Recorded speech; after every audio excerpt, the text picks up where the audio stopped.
Hello students, कैसे हो? Myself Vishnu Soni, online platform पर आपका वेलकम। तो बेटा हम लोग आज टुडे कॉर्डेटा जो आपकी फाइलम है उसके बारे में डिस्कशन करेंगे। तो नेक्स्ट हेडिंग मेंशन फाइलम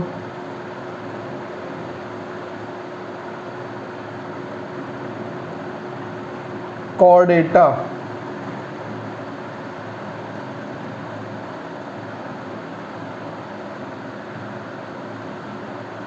यदि आप लोग बेटा प्रीवियसली देखो तो आप लोगों ने डिस्कस किया होगा कि जितने भी एनिमल्स हैं उन एनिमल को मेनली टू कैटेगरी के अंदर क्लासिफाइड किया जाता है, नोटोकॉर्ड की प्रेजेंसी और एब्सेंसी के बेस पर। किसकी बेस पर?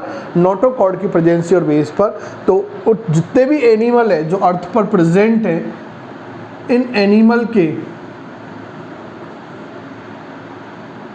फॉलोइंग फाइलम्स के अंदर इंक्लूड किया गया है। First phylum is the Porifera, Coelenterata, Ctenophora, Platyhelminthes, Aschelminthes, Annelida, Arthropoda, Echinodermata, Hemichordata and Chordata. याद आया? एक ऑर्डर हम लोगों ने प्रीवियसली डिस्कस किया था। क्लियर? तो क्या था आप लोगों के? पोरीफेरा, सिलेंट्रेटा, टिनोफेरा, प्लेटीहेलमिन्थेज, एस्केहेलमिन्थेज और Nematohelminthes, Annelida, Arthropoda, Echinodermata, Hemichordata and Chordata. इस तरह से यदि आप लोग देखो बेटा तो एनिमल किंगडम को एनिमल्स को इन फॉलोइंग फाइलम्स के अंदर इंक्लूड किया गया है। यदि पोरीफेरा से भी ऊपर यदि आप लोग देखें, लेकिन उसको RH विटेकर की क्लासिफिकेशन सिस्टम के अंदर कहाँ इंक्लूड कर दिया गया था बेटा? कहाँ सम्मिलित किया गया था? 5 जगत पद्धति के अंदर, और वो था आप लोगों के कौन सा? प्रोटोजोन्स, प्रोटोजोआ संघ। क्लियर? तो यदि उसको भी इंक्लूड करें तो Protozoa, Porifera, Coelenterata, Ctenophora, Platyhelminthes, Aschelminthes, Annelida, उसके बाद कौन सा आपके? आर्थ्रोपोडा, इकाइनोडर्मेटा, हेमिकॉर्डेटा और कॉर्डेटा। ये फॉलोइंग फाइलम है। क्लियर? आज हम लोग बेटा जिस फाइलम के बारे में डिस्कस कर रहे हैं वो आपके लास्ट फाइलम है कॉर्डेटा। क्लियर? कॉर्डेटा यदि मैं बेटा फाइलम की बात करूं तो ये जो कॉर्डेटा टर्म है बेटा ग्रीक लैंग्वेज के 2 टर्म से डिराइव्ड हुई है। एक टर्म है आपके कॉर्डा और एक टर्म है बेटा एटा। कॉर्डा और एटा। Clear? Chorda and Etah. Chorda का मतलब होता है बेटा मोटी रस्सी,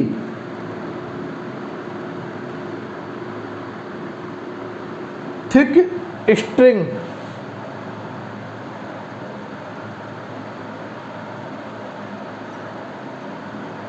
क्लियर? और एटा का मीन्स होता है बेटा टू हैव, मतलब रखने वाले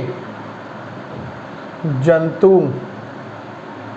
मतलब कॉर्डेटा ऐसे जंतुओं का समूह है, कॉर्डेटा ऐसे जंतुओं का समूह है, संघ है, जो एक मोटी रस्सी के समान रचना क्या है? रखते हैं। और उस मोटी रस्सी के समान रचना को बेटा क्या कहा जाता है? नोटोकॉर्ड कहा जाता है। तो नोटोकॉर्ड रखने वाले जंतुओं का जो समूह होगा, संघ होगा, उस संघ को क्या कहा जाता है? कॉर्डेटा कहा जाता है। इसका मतलब एक फाइनली रिजल्ट क्या आया कि कॉर्डेटा संघ के प्राणियों में, जंतुओं में एक मोटी रस्सी के समान नोटोकॉर्ड पाई जाती है। क्लियर? एक कंफर्म हुआ होगा बेटा। अब मैं बेटा बात करता हूं कि कॉर्डेट वह जंतु हैं जिनके जीवन काल की लाइफ स्पान, जो एक सजीवों का लक्षण होता है, जीवन स्पान पढ़ा था कभी, जन्म से लेकर प्राकृतिक मृत्यु तक की समयावधि को क्या कहा जाता है? जीवन काल कहा जाता है। तो उस जीवन काल की किसी न किसी समयावधि में, अपने संपूर्ण जीवन काल की किसी न किसी समयावधि में, किसी न किसी अवस्था के अंदर क्या होती है, नोटोकॉर्ड पाई जाती है। जीवन काल में कभी ना कभी क्या उपस्थित होगी, नोटोकॉर्ड उपस्थित होती है। क्लियर? आगे चले बेटा। चलो नेक्स्ट कंसेप्ट में बात करता हूँ कि जो टैक्सोनॉमिस्ट होते हैं, वर्गीकीविज्ञ होते हैं, जो वर्गीकरण के बारे में अध्ययन करते हैं, उन वैज्ञानिकों को टैक्सोनॉमिस्ट कहा जाता है। तो टैक्सोनॉमिस्टों के अनुसार भूमंडल पर, पृथ्वी पर जितने भी टोटल एनिमल हैं, कुल एनिमल हैं, उन एनिमल का लगभग आप लोगों के 90 से लेकर 95% तो बेटा अकशेरुक प्राणी हैं।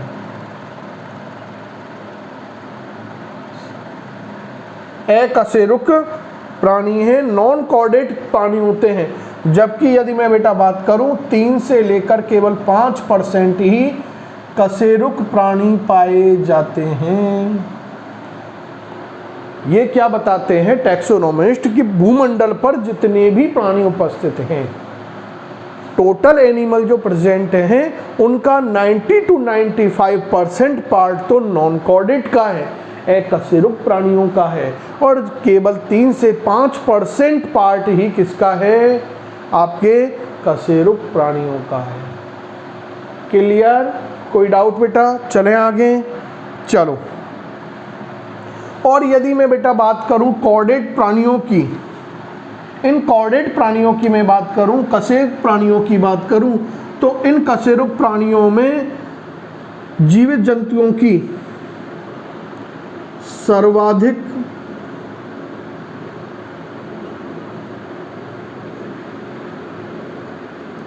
जीवित जंतुओं की जातियां,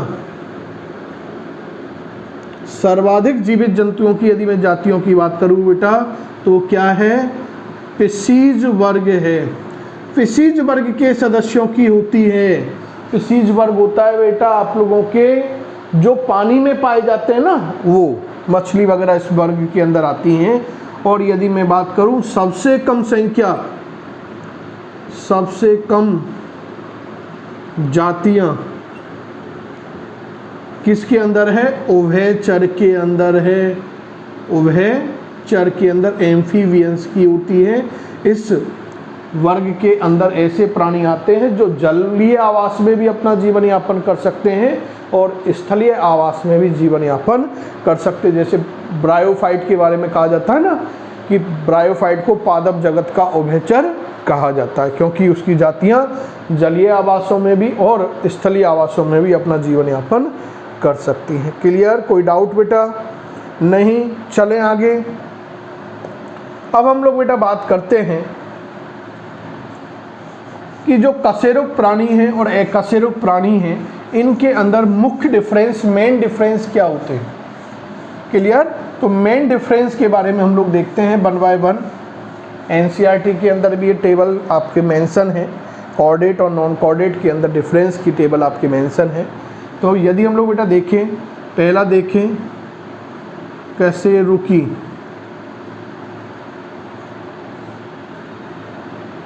कॉर्डेट्स, और दूसरे बाटा हम लोग बात करें अकशेरुकी,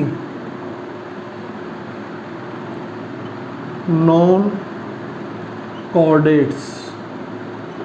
क्लियर बेटा? वन साइड तो आपको क्या मेंशन करना है, कॉर्डेट के बारे में, और वन साइड हम लोग क्या देखेंगे, नॉन कॉर्डेट के बारे में देखते हैं।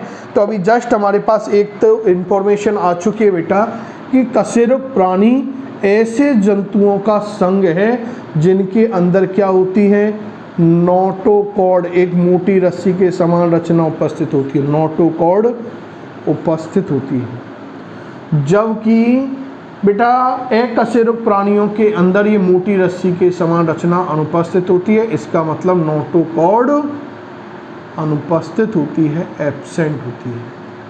क्लियर? एक तो डिफरेंस आप लोग ये देख सकते हैं।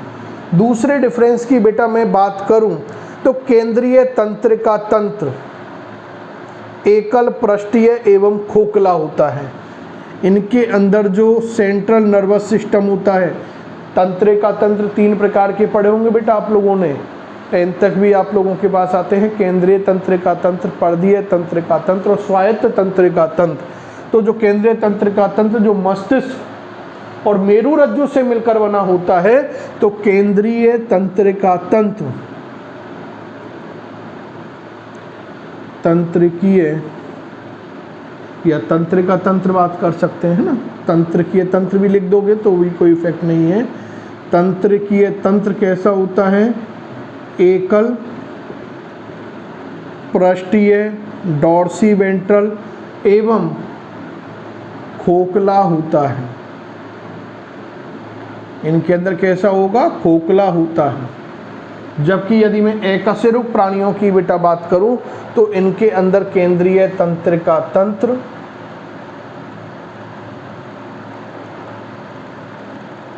केंद्रीय तंत्रिका तंत्र कैसा होगा? अधर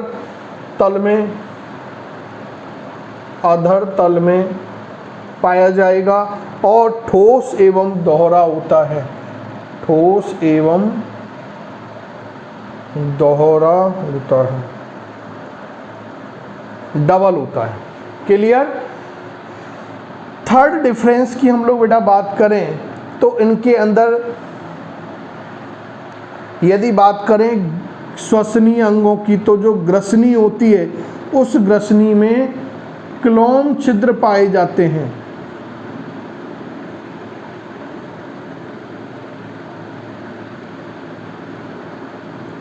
क्लियर?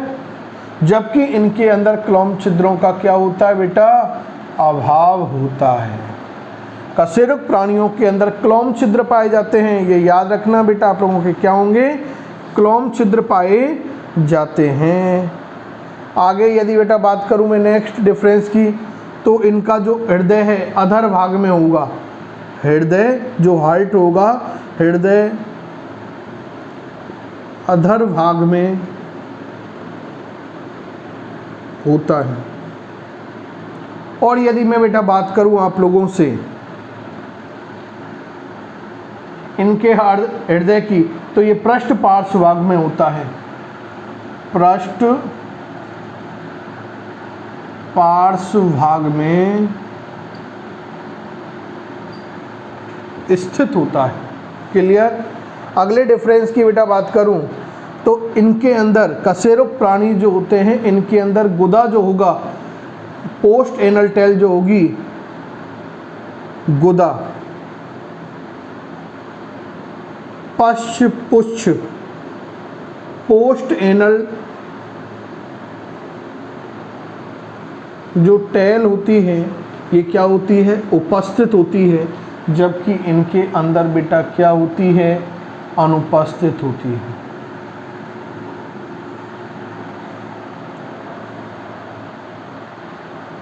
और यदि उपस्थित है तो वो गुदा पूर्व भाग के अंदर, यदि उपस्थित है तो गुदा पूर्व भाग में उपस्थित होती है। क्लियर? तो इस तरह से हम लोग डिस्कस कर सकते हैं बेटा ये कॉर्डेट और नॉन कॉर्डेट जो एनिमल हैं, इनके अंदर मेजर क्या डिफरेंसेस हैं, ये हम लोगों ने यहाँ पर डिस्कस किए हैं। एनसीईआरटी में भी ये बेटा मेंशन है। क्लियर? इसके बाद हम लोग बेटा आपके जो फाइलम कॉर्डेटा है, संघ कॉर्डेटा है, इस कॉर्डेटा संघ के प्राणियों को वर्गीकृत करते हैं। क्लियर?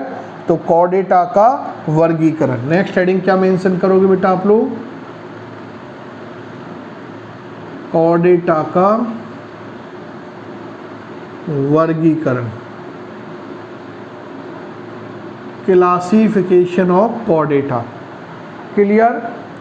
तो कपाल, कशेरुकदंड एवं युग्मित उपांगों के आधार पर, कपाल,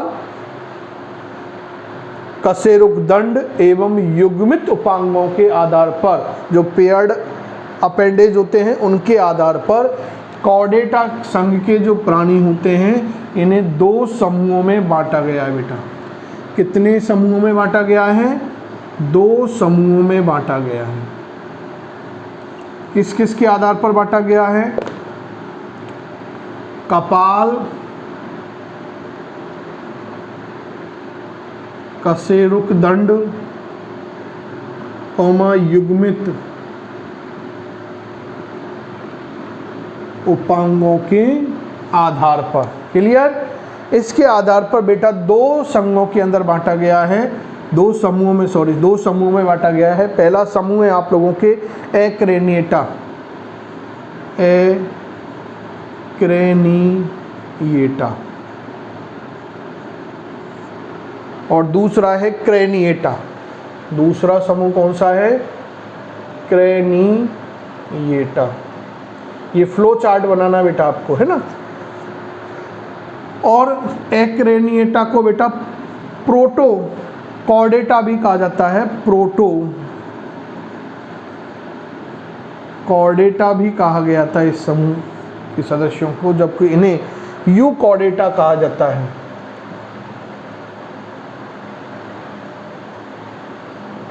हेमी कॉर्डेटा पहले आ गया, अब क्या हो गया? यू कॉर्डेटा हो गया। क्लियर? तो हेमी कॉर्डेटा तो क्या है बेटा? आपके नॉन कॉर्डेट का फाइलम है, और यू कॉर्डेटा का भी आ जाए तो याद रखना है बेटा किसका है? कॉर्डेट का एक समूह है। क्लियर?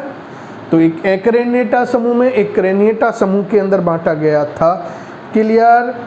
एक्रेनिएटा समूह के अंदर जो आने वाले कॉर्डेट प्राणी हैं ये लोअर निम्न वर्गीय कॉर्डेट्स होते हैं, निम्न वर्गीय कशेरुक प्राणी आते हैं, जबकि क्रेनिएटा या यूकॉर्डेटा समूह के अंदर आने वाले प्राणी आपके हायर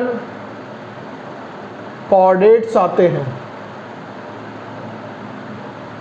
उच्च वर्गीय कशेरुक प्राणियों को रखा गया है यहाँ पर। क्लियर? कोई डाउट बेटा? अब मैं बात करता हूं क्रेनिएटा के अंदर 2 सुपर फाइलम को सम्मिलित किया गया है, सुपर फाइलम फर्स्ट और super phylum second. 2 super phylum आते हैं, एक है यूरोकॉर्डेटा, यूरोकॉर्डेटा, और दूसरा सुपर फाइलम जो आता है बेटा वो है आपके सिफेलोकॉर्डेटा। तो कंफ्यूज मत होना बेटा, क्योंकि देखो अभी तक बहुत सारे कॉर्डेटा आ गए, हेमीकॉर्डेटा, यूरोकॉर्डेटा, सिफेलोकॉर्डेटा, यूकॉर्डेटा। तो हेमीकॉर्डेटा नॉन कॉर्डेट का फाइलम, यूरोकॉर्डेटा और सिफेलोकॉर्डेटा कॉर्डेट के एक्रेनिएटा समूह के सुपर फाइलम, और यूकॉर्डेटा एक आपके कॉर्डेटा का मेन समूह है। क्लियर? कोई डाउट? 1-2 बार इस कंसेप्ट को देखना बेटा, क्योंकि कंफ्यूज होते हैं इसमें, है ना। थोड़ा सा एनिमल किंगडम वाला पार्ट टफेस्ट हमें इसलिए लगता है क्योंकि यहाँ टर्मिनोलॉजी जो आती है बेटा, एग्जाम्पल जो आते हैं वो थोड़े से टफ होते हैं, नेमिंग जो होती है वो टफ होती है ना। लेकिन इस टफेस्ट चीज़ को सिंपलेस्ट बनाने का एक फंडा क्या है वो मैं आपको बता देता हूँ। जो आप लोग एक्सरसाइज बार बार करोगे इसकी, जब अपने कंसेप्टों को बार बार रिवाइज करोगे तो 2-3 बार टाइम आप लोग रेगुलर उसको रिवाइज कर लेते हो तो वो कभी नहीं होती। हम लोग पढ़ते क्या है, 1 टाइम 2 टाइम टर्म बोली फिर रख देते हैं, हो गए याद, ऐसा नहीं होता बेटा याद। क्लियर? उन्हें बार बार रिवाइज करते रहना चाहिए। जब आपने कंसेप्ट पढ़ लिए तो एक हर वीक में उनको रिवाइज करते रहो तो बहुत स्ट्रांगली हो जाता है ना चैप्टर आप लोगों के। आगे चलें बेटा, अब हम लोग बेटा बात करते हैं क्रेनिएटा या यूकॉर्डेटा की बात करता हूं। तो इसके सुपर फाइलम, इसके अंदर केवल एक सुपर फाइलम को इंक्लूड किया गया है, सुपर फाइलम, और वो सुपर फाइलम है बेटा आप लोगों के कौन सा, vertebrata. Vertebrata, vertebrata super phylum को इसके अंदर क्या किया गया है बेटा, इंक्लूड किया गया है, सम्मिलित किया गया है। और इस वर्टिब्रेटा सुपर फाइलम को बेटा 2 प्रभागों में बांटा गया है, डिविजन्स के अंदर क्लासिफाइड किया गया है। प्रभागों में बांटा गया है। पहला डिवीजन है एगेंथा।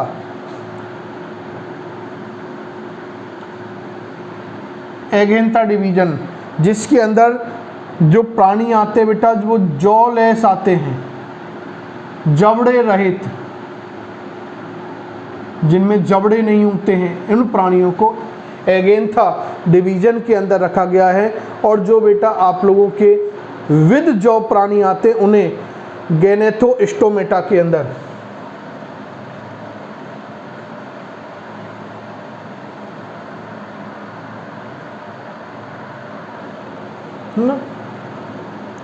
With jaw. क्लियर? तो वर्टिब्रेटा के दो डिवीजन हो गए, एगेंथा एंड गैनेथोस्टोमेटा। एगेंथा के अंदर क्या होंगे? जॉलेस, और गैनेथोस्टोमेटा के अंदर क्या होंगे? विद जॉ एनिमल को रखा गया है। एगेंथा के अंदर मैं बेटा बात करूं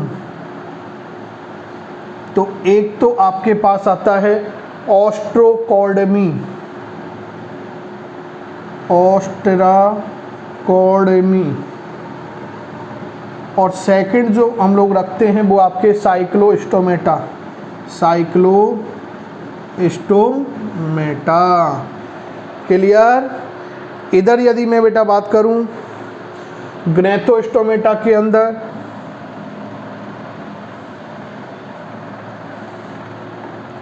तो इन्हें दो सुपर क्लासों के अंदर बांटा गया है।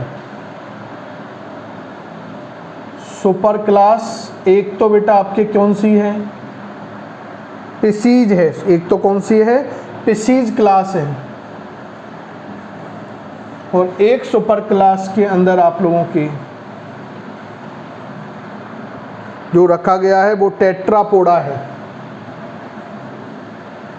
टेट्रापोडा का मतलब होता है बेटा ऐसे प्राणी जिनके अंदर चार क्या होंगे? लेग्स होते हैं, पैर होते होंगे, टेट्रापोडा गया। क्लियर? अब हम लोग बेटा बात करते हैं टेट्रापोडा के अंदर आपके जो रखे गए हैं बेटा वो एम्फीबियंस, एवीज, रेप्टाइल्स और मेमेलियंस को रखा गया है। टेट्रापोडा के अंदर किन किन को रखा गया है आप लोग नोट करना बेटा। एक तो किसको रखा गया आप लोगों के? एम्फीबियंस, उभयचर। एक आप लोगों के एवीज, जिसमें पक्षी आते हैं, पक्षी वर्ग होगा। एक रेप्टाइल्स, सरीसृप वर्ग होगा। और एक आप लोगों के मेमेलियंस होगा, स्तनधारी प्राणियों का समूह होता है। क्लियर? तो इस तरह से ये टेट्रापोडा के अंदर आप लोगों के इंक्लूड किए गए हैं। स्पीशीज के अंदर भी हम लोग बेटा कुछ क्लासों को इंक्लूड करते हैं। वो कौन कौन सी हैं वो आप लोग मेंशन कर सकते हो। मैं यहाँ पर उनके बारे में नोट कर रहा हूँ बेटा, आप लोग देख सकते हैं। नंबर 1 इज द प्लेकोडर्मी ना,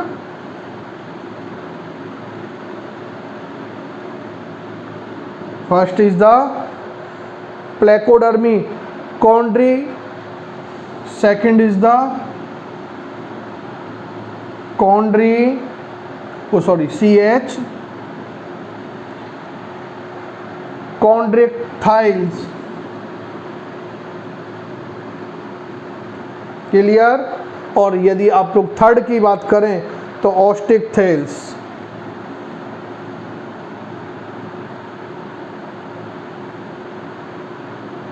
ऑस्टिकथीज। तो ये है प्लेक्टोडर्मी, कॉन्ड्रेक्टाइल्स और ऑस्टिकथीज।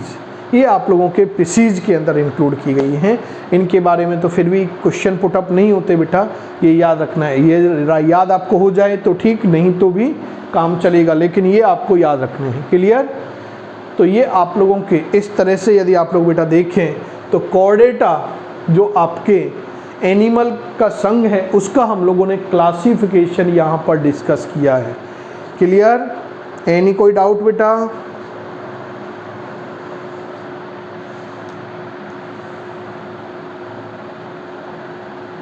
एक नोट डाल के क्वेश्चन आप लोग नोट कर देना कि जो हम लोग देखते हैं बेटा आप लोगों के तंत्रिका रज्जु का जो निर्माण होता है वो भ्रूणीय अवस्था में एक्टोडर्म के द्वारा होता है।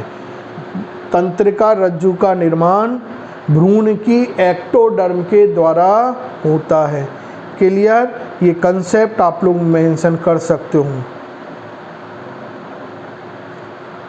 और यदि हम लोग कॉर्डेट के अंदर बात करें तो श्वसन हेतु क्लोम दरारें पाई जाती हैं। कॉर्डेट प्राणियों के अंदर श्वसन हेतु क्या पाई जाती हैं? क्लोम दरारें पाई जाती हैं। क्लियर। और यदि नोटोकॉर्ड की उत्पत्ति की बात करें तो ये मीसोडर्मल इन ओरिजिन होती है ना। नोटोकॉर्ड उत्पत्ति के आधार पर कैसे होती है? मीसोडर्मल होती है। तो याद रखना बेटा, ये नोट के अंदर कुछ आप लोग मेंशन करना। तो इस तरह से बेटा हम लोगों ने आज टुडे आपके कॉर्डेट का जनरल इंट्रोडक्शन डिस्कस किया है। आगे हम लोग नेक्स्ट इनके अंदर जो क्लासिफिकेशन हम लोगों ने आज यहाँ टुडे डिस्कस किया है, 1 बाय 1 हम लोग इनको डिस्कस करेंगे और उसके आफ्टर ये आपके कॉर्डेटा कंप्लीट होगा। क्लियर। तो नेक्स्ट कंसेप्ट के साथ फिर वापस से मिलेंगे, तब तक के लिए थैंक यू, गुड बाय।